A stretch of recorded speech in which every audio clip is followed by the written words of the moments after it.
พาพาน้องเพิ่นมาฮอดอันห้องหมอและพี่น้องไงเนาะฮอดคลินิกหมู่เก่าหมู่เดิมพี่น้องไงเนาะที่พวกเขาเคยพาน้องเพิ่นมาแต่ก่อนพุ่นแหละโดยเชื่อมันเลยนะครับพวกเปอร์เซ็นต์มันจะต่างกันได้นะแต่ว่าตัวนี้อีกน้อยได้บนกวนมาแล้วเดี๋ยวเขาจับซีกัน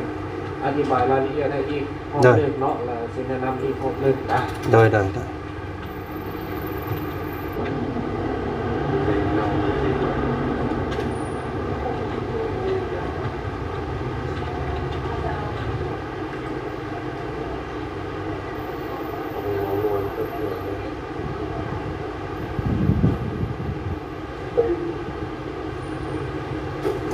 ลำมันบริแพร่ลามลายเนาะมันจะมีต้นลำเหลืองโยมข้างนี่เนาะอักเสบนะ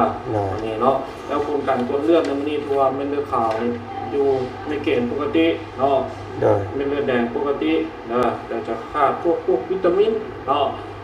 พวกมีเสื้ออักเสบเนื่องจากอักเสบตรงนี้เนาะมันเป็นก้อนเบ้าก้อนเนื้อ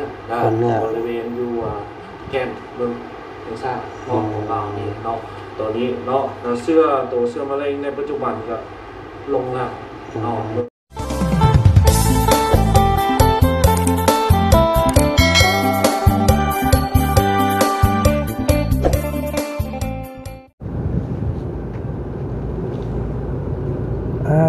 โอเคพี่น้องเนาะตอนนี้ก็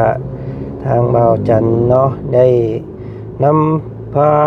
น้องเสียน้อยเพิ่นกับน้องมอมพี่น้องเนาะผู้เป็นเอื้อยก็มาฮอดตัวเมืองเซโปนแล้วพี่น้องเนาะเป็นบรรยากาศตอนบ่ายโมงกว่าบ่าย2 โมงเนาะโตเข้าไปหมู่บ้านเจ้าพวกมันคือฝนตกเนาะมันออกมาพี่เพราะว่าฮ้อนเนี่ยพี่น้องเนาะโอ้นี่แหละเพิ่นว่าฝนตกปูโซฟาเวลาบ่ท่าคนพี่น้องเอ้ยเนาะมาคลินิก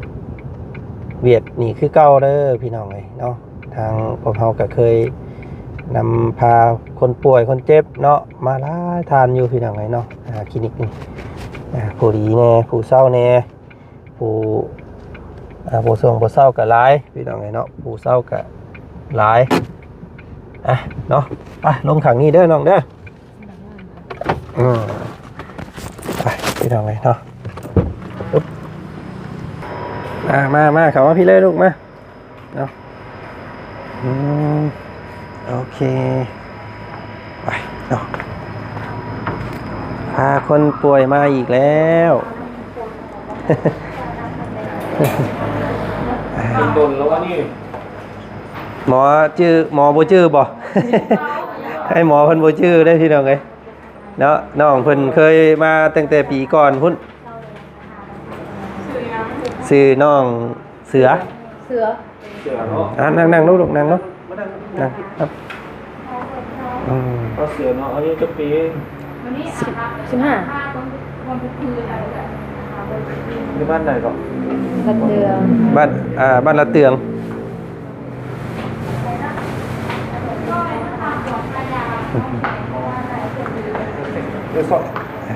แค่คำว่าเอาแก้เสือออกบ่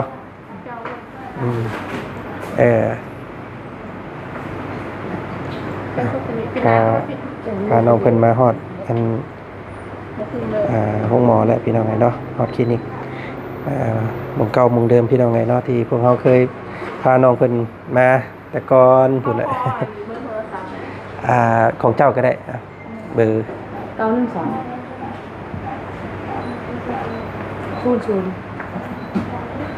534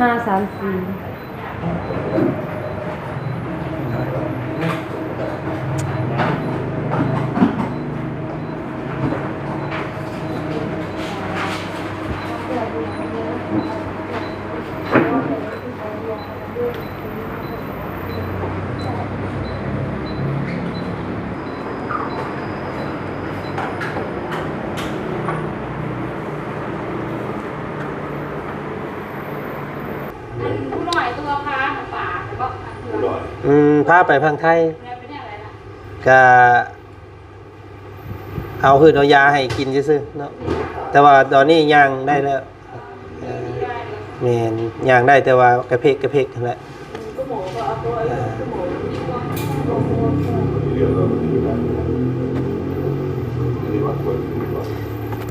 แม่น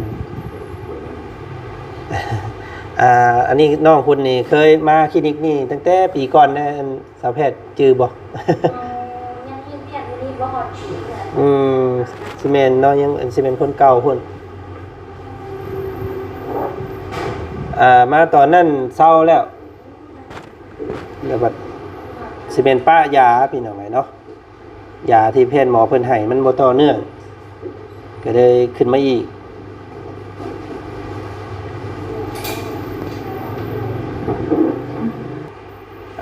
ตัวพี่น้องเนาะทางท่านหมอเพิ่นบอกว่าครบ2 ปีพอดีที่ว่ามาคลินิกแห่งนี้ โอ้ย2 ปีแล้วบ่นี่เนาะ น่าจะบ่ 3 เดือน ว่า2 ปี 3 มื้อ มาวันที่3เดือน6 2024 ซ้ำครบรอบเนาะครบรอบ2 ปี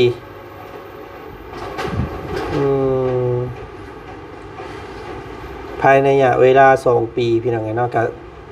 เนื้อที่อยู่ในผมแก้มน้องเพิ่นมันก็เติบโตขึ้นมาเกือบว่าเท่าโตเนาะต้องให้แพทย์หมอเพิ่นตรวจคืนเบิดแล้วแหละเนาะ ใส่ยาลองเบิ่งบางเทื่อก็คำว่ามันใส่ยาหลายก็อันให้เพิ่นนอนก็ได้เด้อเนาะนอนก็ได้เนาะต้องให้แพทย์หมอเพิ่นเบิ่งก่อน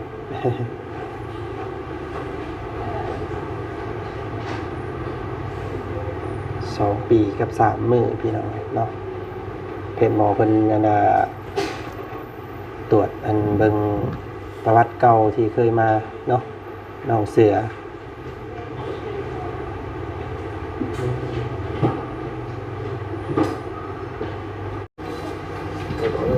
แล้วตอนนี้ทางเพจหมอเพิ่น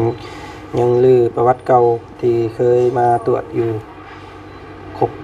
2 ปี 3 มื้อว่าซั่นพี่น้องเนาะป้าจบ2 ปีแล้วบ่อันนี้เนาะ lúc đấy nó vẫn cái này đấy à. แต่ก่อนยังบ่ได้ใหญ่ซำนี้เนาะแต่ก่อน Mà khuyên về Việt Nam mọi không để Việt Nam còn YouTuber nó giúp đỡ mà ตอนนี้เริ่มมีอาการเจ็บปอด บ่ได้เจ็บหยัง ตอ เด้ นนี้เจ็บมีแต่รู้สึกว่ามันใหญ่ขึ้นแล้ว แม่น จะทำเน่าที่มันตามเขาก็ต้องเลย to lên chắc chắn nó cái này là บางมื้อมันก็อาจมีคันเพิ่นว่านะมันจะคันๆอย่างยั่วเลย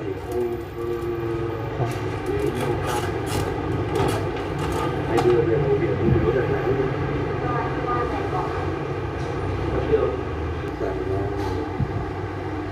để nó làm xong chết xong có mổ đẹp mà một tí đẹp lắm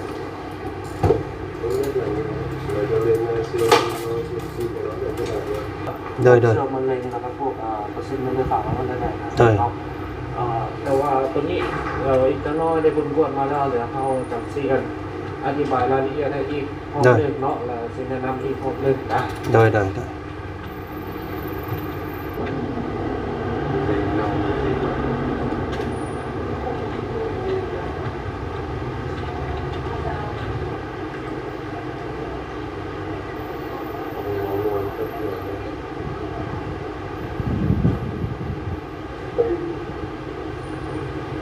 nhớ ผลนี่ถือว่าค่อนข้างว่าโอเคนะตัวนี้เนาะ โดย ตัวบริเวณนี้เนาะมันขึ้น แต่ว่ามันโบแข็งมันบริอักเสบคือแต่เก้าแต่ว่ามันจะเป็นเนื้อนอนเนาะเนื้อนอนเนาะแล้วมันบริแพร่ลามลายเนาะมันจะมีต้นน้ำเหลืองโยมข้างนี้เนาะอักเสบนะอันนี้เนาะแล้วคุณกันตัวเลือดในมันนี่ทัวเม็ดเลือดขาวนี่อยู่ในเกณฑ์ปกติเนาะ โดย เม็ดเลือดแดงปกตินะแต่จะขาดพวกวิตามินเนาะ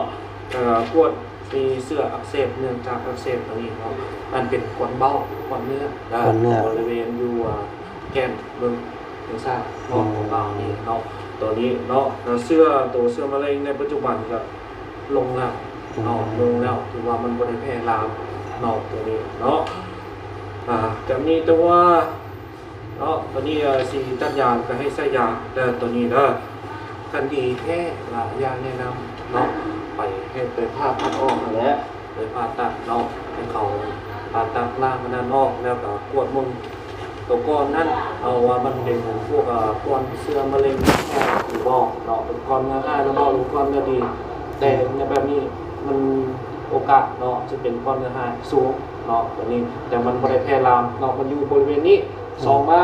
ตัวนี้ยังบนทำงานทำลายพวกเส้นประสาทและเส้นประสาทที่เส้นประสาทที่เจ็บก็คือเกี่ยวกับตาเนาะประสาทตาแล้วก็ประสาทใบหน้ายังบนทำลายเนาะแสดงว่ามันเป็นเฉพาะจุดมันไม่ได้กินเข้าไปในเส้นประสาทเนาะเนาะทางที่ดีที่สุดก็แนะนำให้ผ่าตัดเนาะผ่าตัดแล้วผ่าตัดอันนี้ออกเอาเนื้อก้อนเนื้อนี้ไปวิจัยเบิ่งเนาะไปปลูกเสื้อพญาเบิ่งเนาะว่ามันเป็นขั้นใดแท้เนาะแล้วก็เขาจะนี่มองง่ายๆคือตกแต่งศัลยกรรมให้กลับขึ้นมาเป็นคือเก่านะเนาะตัวนี้แล้วแต่ในปัจจุบันนี้ก็คือต้องได้ใช้ยาควบคุมยับยั้งการกินยาเนาะเพื่อว่าให้มีอาการหรือว่าลุกลามไปหลังตัวนี้ซ้ำนั้นตัวนี้เนาะโดยแต่ทีนี้เดี๋ยวนั้น จะเนาะพี่น้องเนาะกะบ่ค่อยลุกลามปานใดว่าซั่นซะพี่น้องเนาะก็เป็นเฉพาะจุดแต่ว่ามันต้องผ่าตัดออกคือว่าแหละเนาะ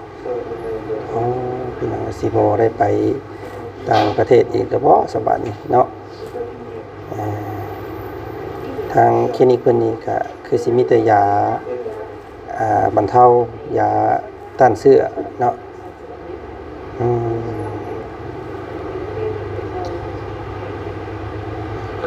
มีแต่ตามนั้นได้สิพี่น้องมีแต่ให้แพทย์หมอเพิ่น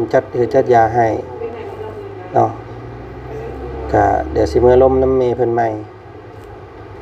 เนาะเพราะว่าเพิ่นว่าต้องได้ผ่าตัดว่าซั่นซะ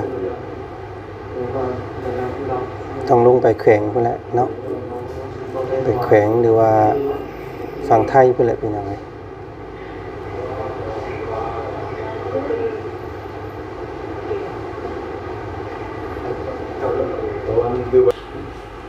เนาะมีแต่ตามนั่นแหละสับพี่น้องมีแต่ให้ทางแพทย์หมอเพิ่นใส่ยาประมาณ5 โมงเพิ่นว่ากลับได้อยู่เนาะหมอนอนก็ได้เนาะซะเนาะอันเพิ่นจัดยาเมื่อให้ใส่คือชมเจ้าใส่เหมือนตะกี้นั่นแหละแพทย์หมอเพิ่นมีอยู่บ่มีคลินิก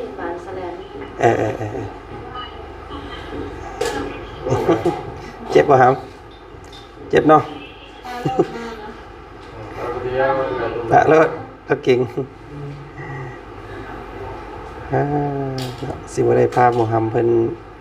ข้ามฝั่งไทยสะบัดนี่พี่น้องเอ้ยเดี๋ยวเมื่อลมกับทางแม่เพิ่นก่อนเนาะก็มาสิได้กับ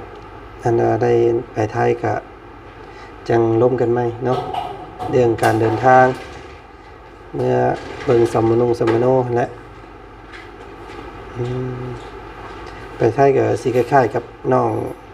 น้ำผึ้งนะพี่น้องเอ้ยน้องน้ำผึ้งก็ข้ามไปแล้วเพิ่นก็ทำบิดนี่เพิ่นก็ต้องตรวจแล้วก็เพิ่นให้กลับบ้านก่อนแล้วเพิ่นก็นัดไปพังผลตรวจเนาะแล้วก็ถ้าจะรักษาก็ต้องนัดมื้ออีกประมาณ3 เทื่อรอบ3 รอบพุ่นเนาะ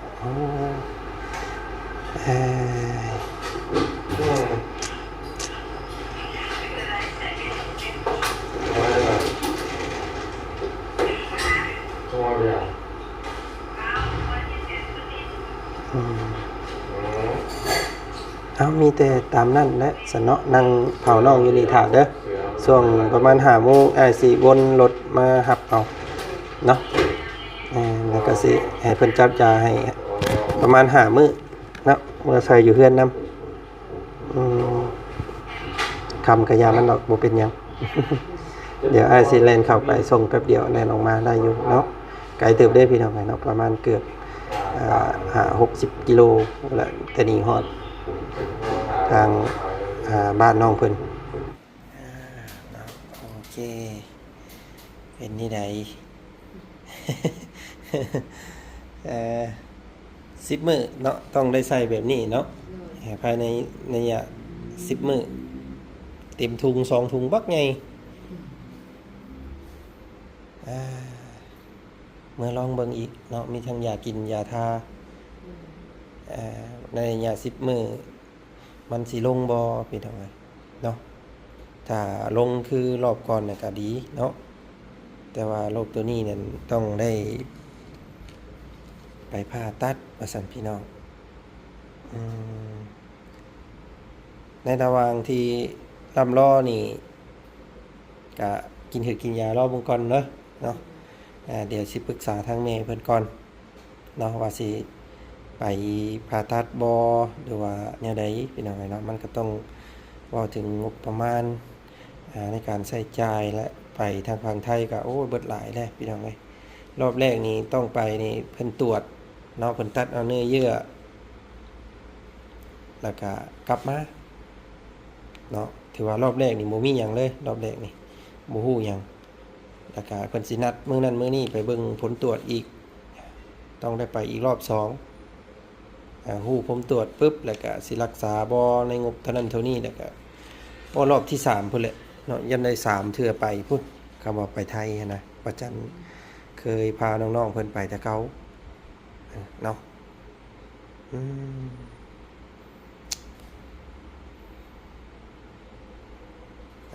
เนาะโอเคสักพี่น้องไอ้น้องเพิ่น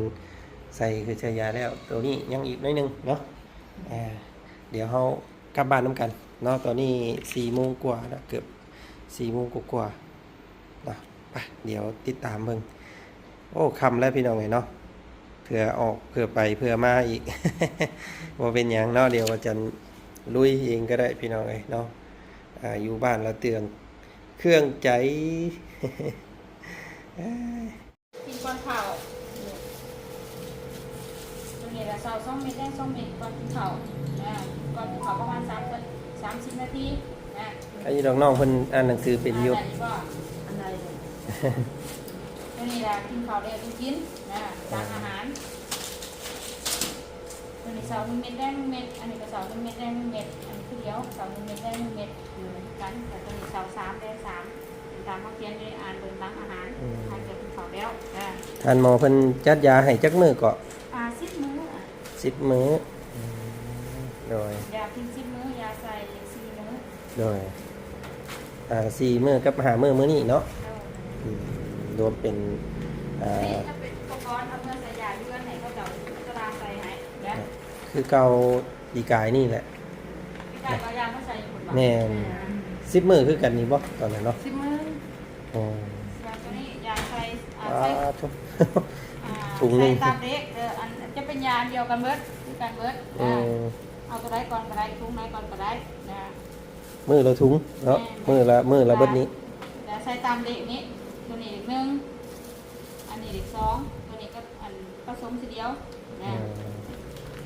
ตัวนี้คือกันอันนี้อีก3อันนี้อีก4ใส่ตามเด็กเด้ตัวนี้ล่ะแม่นซักกราฟซักเสาแดงนี่เบิ่งได้ก็ได้เบิ่งได้ก็ได้เปลี่ยนกันสักกล้ามก็ได้สักกล้ามแขนกล้ามกดก็ได้เข้าใจแล้วว่าวิธีใส่ยาเข้าใจน้องคันบ่เข้าใจโทรถามเบิ่งคันบ่เข้าใจก็เข้าไปเบิ่งคลิปอ้ายก็ได้เด้อให้ท่านหมอเพิ่นเบิ่งเด้อโทรถามเบิ่งอยู่หน้าช่องนี่คันบ่เข้าใจนี่ให้โทรถามแพทย์เพิ่นก็ได้วิธีการใช้ยาน้องเสือซะเนาะเพิ่นก็สิบอกป๊าดชอบพี่น้องเมื่อจังเอาบ่ด้วยเอาเด้อเอาไว้เลยก็ได้เนาะยังอีกล้นบ่ยังอีกประมาณ18 นาทีก็ได้โอเคเนาะเป็นอะไรเนาะขอบใจท่านหมอหลายๆเด้อมีแต่รออันน้องเพิ่นใส่ยาแล้วก่อนเนาะใกล้แล้วพี่น้องยังเหลืออยู่ถุงนึงเดี๋ยวป้าเอาเข้าไว้รถก็ได้น้องไปอย่ามันเฮียเนาะบ่ได้เนาะมาสรุปผลใส่ใจในการนำส่งน้องเพิ่นมารอบนี้เนาะพี่น้องเนาะก็นี่แหละทางแพทย์หมอเพิ่นก็ได้ระบุออกมาเนาะ580,000เนาะค่ากวดเอ็กโกกวดเลือดกวดเบิ่งคืนนั่นแหละก็สั้นๆพี่น้องเอ้ยนี่คือยอดนี้เนาะอันนี้ค่ากวดพี่น้องเอ้ยเนาะแล้วก็ 2,920,000เป็นค่ายา10มื้อของน้องเพิ่นพี่น้องเอ้ยเนาะค่ายากินยาทายาซักสันซาพี่น้องเลยเนาะโจ10 มื้อเอาลองเบิ่งเนาะพี่น้องเนาะว่าน้องเพิ่นสิดีเศร้าขึ้นมาบ่หรือว่าจังใดเนาะก็ลุ้นเบิ่งพี่น้องเอ้ยเนาะเนาะก็สรุปยอดใช้จ่ายก็ทั้งเบิดทั้งมวลเกือบ3 ล้านกับ500,000พี่น้องเอ้ยเนาะ3 ล้าน5แสนถ้วนเลยก็เดี๋ยวสิจ่ายเงินไว้ให้น้องเพิ่นนำอีกได้นี่พี่น้องเอ้ยเนาะพอได้จ้างค่าแพทย์หมอเพิ่นมาซักมาใส่ยาอยู่บ้านอีกพี่น้องเอ้ยเนาะโอเคพี่น้องเอ้ยตอนนี้ทางบ่จันก็ได้พาน้องเพิ่นบุกป่าเข้ามาอีกคือเก่าเนาะมาส่งเพิ่นอยู่บ้านพี่น้องเอ้ยมากับโอ้ฝนตกเนาะมีแห้งแล้วบัดนี้เข้าน้องมอมเพิ่น อยู่ทางใดให้เจ้าอยู่ทางใดอยู่ผู้ป้าโตบ่คือชงสิไก่แท้นี่พี่น้องเอ้ย ไก่อยู่ อยู่ผู้ตัวสูงๆพุ่นบ่ เป็นเลย มองมันแปลนพุ่นบ่ เป็นเจ้าพี่น้องไงเนาะอากาศดีบรรยากาศยามแรงๆเนาะตอนนี้5 โมงกว่าๆได้พี่น้องไงเนาะโอ้ฝนตกแห้งเติบเด้อ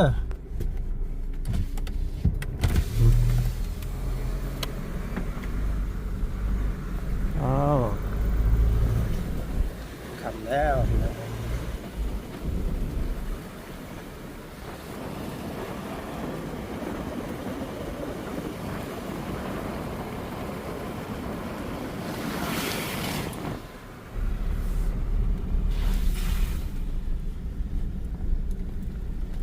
อึบ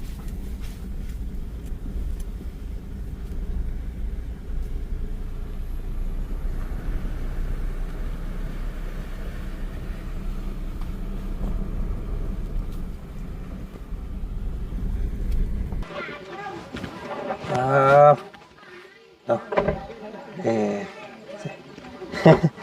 บ่ได้นอนซ้ำโอ้ยน้องเสียเฮาพี่น้องเอ้ยเนาะได้แต่หืดแต่ยามากินฝนตกบ่นี่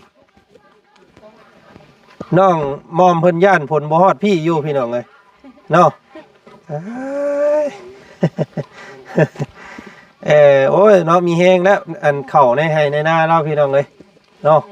นี่ฝนตกแห้งครับน้องมาพี่น้องเด้อน้องมาเบิ่งอยู่หั่นพี่น้องเอ้ยเนาะเพิ่นเอาหืดเอายาให้หน่อยลายซำใดเอ้ยลำไตเลยเนาะเกือบค่ำเนาะที่ว่าสิได้นอนเพิ่นบ่ให้นอนใช่เพิ่นให้มาใส่อยู่เฮือนเนาะเพราะว่าคลินิกเพิ่นช่วงกลางคืนเป็นจะบ่มีคนเนี่ยเพิ่นก็ปิดไว้นะเนาะเบิ่งอยู่หาน้องหลายบ่หืดยาเพิ่นเอาให้10 มื้อเนาะเพิ่นจัดให้10 มื้อคือเก่าเด้อ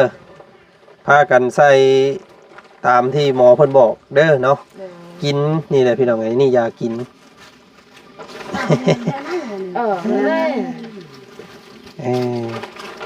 อันนี้ใส่อันนี้นี่ใส่เทื่อนึงเลยนี่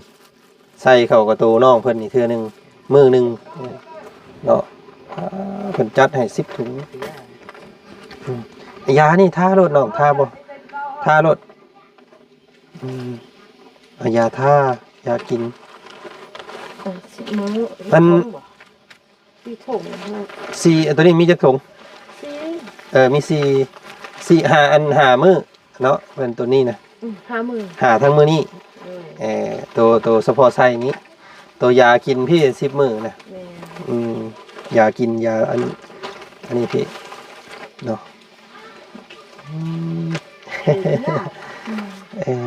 ถ้าบางโยมันเป็นยังไงยาบางโยอันท่าให้น้องบางโยเนาะ ชักชักมันไอ้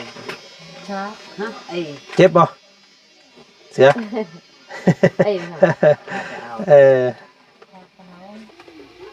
มีแต่ให้อันว่านั่นเด้อให้อันเพชรเพิ่นมาใส่ให้เนาะแต่ละมื้อ ต้องแพทย์มาใช้ แต่ว่ามันก็สิให้มันอาการบวมเนี่ยแวบลง แต่ว่าให้มันเศร้านี่อาจจะบ่ทรงบ่เศร้าเนาะต้องได้ไปผ่าตัดเนาะต้องได้ไป ตัดหรือมันบ้า ไปปาดออกเนาะอยู่พังไทยพังหยังพูดแล้ว แต่ว่ารอบนี้ใส่หือใส่ยาเบิ่งก่อนเนาะ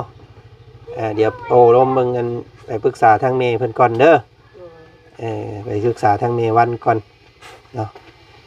ใส่สำนั่นก็พอก่อนใส่เศร้าแรงเนาะใส่เศร้าแรงเด้อแบบเจ้าอาบน้ำตอนเช้ามาแล้วก็ใส่ก็ยังไงเจ้าอาบน้ำตอนไหนแล้วก็ใส่เนาะ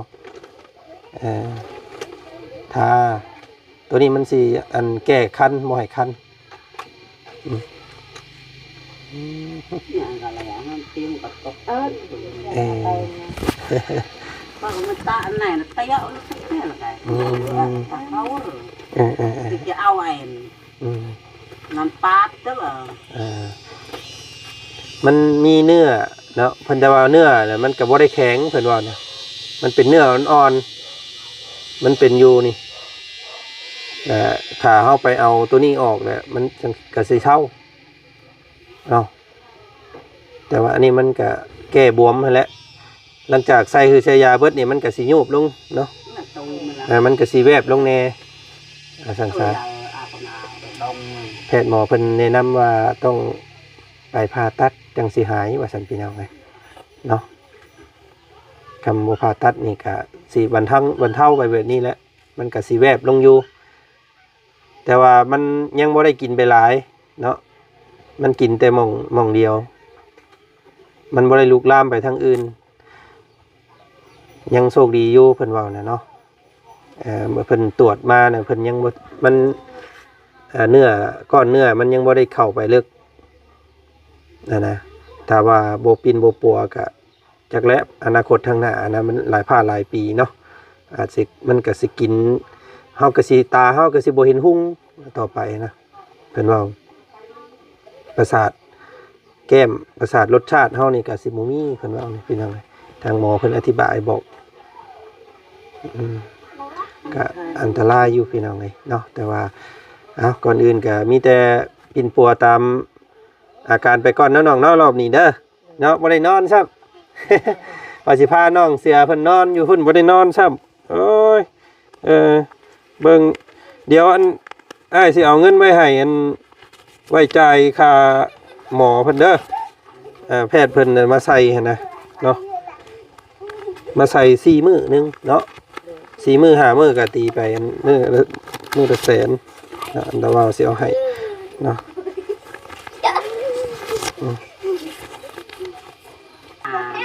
เนาะอันอ้ายเอาเงินสดไว้ให้ชุมเจ้าไปจ่ายค่าแพทย์เพิ่นมาใส่เนาะจักสิมื้อ50ก็สุดแล้วแต่ชุมเจ้าเนาะระบาเอาให้5แสนเด้อเอานี่ก็นี่แหละพี่น้องเนาะเงินของแม่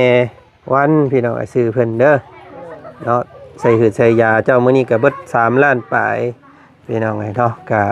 เป็นเงินของแม่เพิ่นเพียงผู้หนึ่งผู้เดียวเด้อเนาะพากันขอมุกขอบใจแม่เพิ่นแน่เนาะแม่วันสุริเพชรเด้อซื้อเพิ่นเด้อหลายๆเด้อที่สวย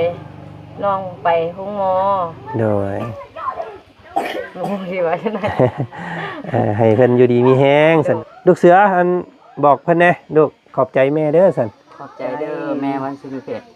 ช่วยลูกน้องเนาะเอาก็ดุนเบิ่งเนาะว่าสิได้ไปฝั่งไทยบ่เนาะ จะได้ไปปิ่นปัวอยู่พังไทยบ่นั่นแหละพี่น้องเอ้ยเนาะก็ติดตามเบิ่งรายการเนาะคำว่ามีข่าวดีเรื่องไปทงไปไทยเดี๋ยวสิมาแจ้งเด้อเนาะรอบนี้ใส่คือใช้ยาก่อนซะเนาะกินกะคือเพิ่นเว้าแล้วบ่ให้กินพวกของดองเนาะปลาแดกส้ม ปลาแดกกับตำหุ่ง จะว่าแนวมักสมบ่จักเฮ้อกินอยู่บ่บ่มักคลำเด้อหำเด้อเนาะคลำแนวดองแนวมักแนวดองนั่นแหละสันสานปลาแดกเนาะ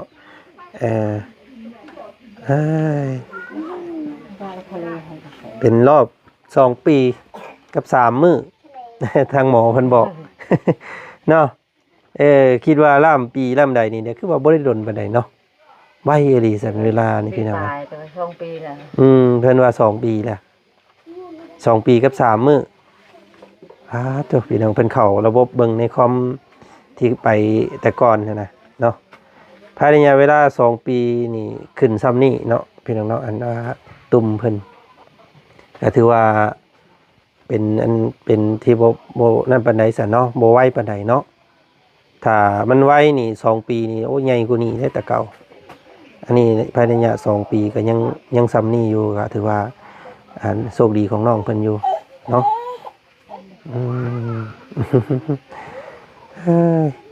เอาฝนตกเนาะมื้อนี้เนาะแห้งบ่พ่อบ่แห้ง ฮะบ่แห้งครับโอ้เบิ่งน้ำคือน้ำทางคือหลายแท้พุ่นครับตกแห้งคือบ่ไปเอิ้นมาพี่แน่เอาไปห้วยทะเลบ่ได้ตกเลยโอ้เนาะอยู่ให้เจ้าว่าบ่ตกช่ำบ่จักเข้าบ่ตกว่าแถวไหนเขาตายหมดเนาะเขาได้ให้กระจายบาทนี่พี่น้องไงโอ้ยผลบ่ดีปีนี้เนาะงอดมาหึงงอดเตี้ยวแล้วเนาะยากะน้องเพิ่นคือสิจักอยู่เนาะเจ้าคือสิฮู้อยู่เนาะมื้อละเม็ด2 เม็ดมันมีอยู่ในหั่นอยู่ดอกกินข้าวได้ก็จังกินเด้อเอาคำได้มาผู้เดียวซ้ำสิเมื่อได้บาทนี่เนาะมีจังใดก็อันทักหาอ้ายเด้อเนาะมีเพจอ้ายอยู่แล้วป่ะถ้ามาอาการน้องเพิ่นเป็นนั่นนี่ก็ถ่ายรูปส่งให้อ้ายแน่ก็ได้เนาะอัปเดตให้อ้ายเบิ่งแต่ละมื้อเด้ออ้ายสิได้แจ้งแม่เพิ่นไปพี่น้องเอ้ยเนาะเท่าอันนี้แมงไหม้ใจละลายอ้ายที่เขามาหาน้องกับใจละลายขอให้อ้ายเดินทางปลอดภัยเด้อโดยความยินดีเด้อพี่น้องเนาะเอาน้องเสือโอ้ยว้าวน้องเสืออีกแล้วอันน้องเสียเนาะเสียน้อยเมื่อป้าคนเด้อเอาเนาะไปเอาสบายดีป้าลุงเน่สบายดีเนาะโอเคพี่น้องไงเนาะพักผ่อนสักพ่อเด้อเนาะเมื่อป้าก่อนเด้อพ่อเด้อ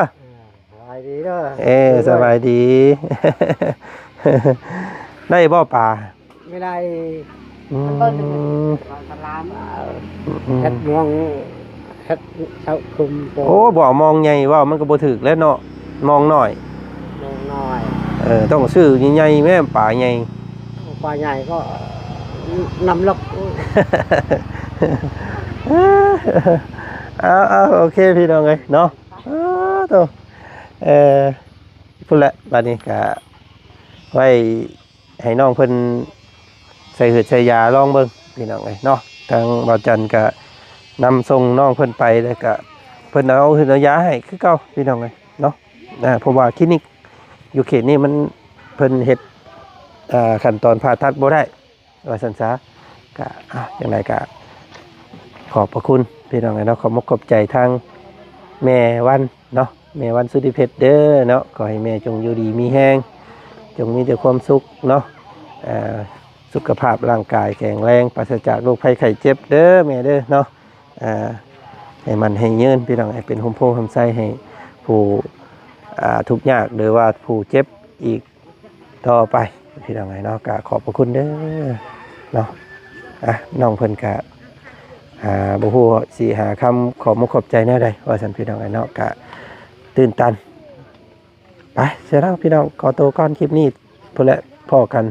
อีกคลิปหน้าคลิปนี้ขอกล่าวคำว่าสบายดีพี่น้องเอ้ยเนาะบัดสุขุสุคนเด้อ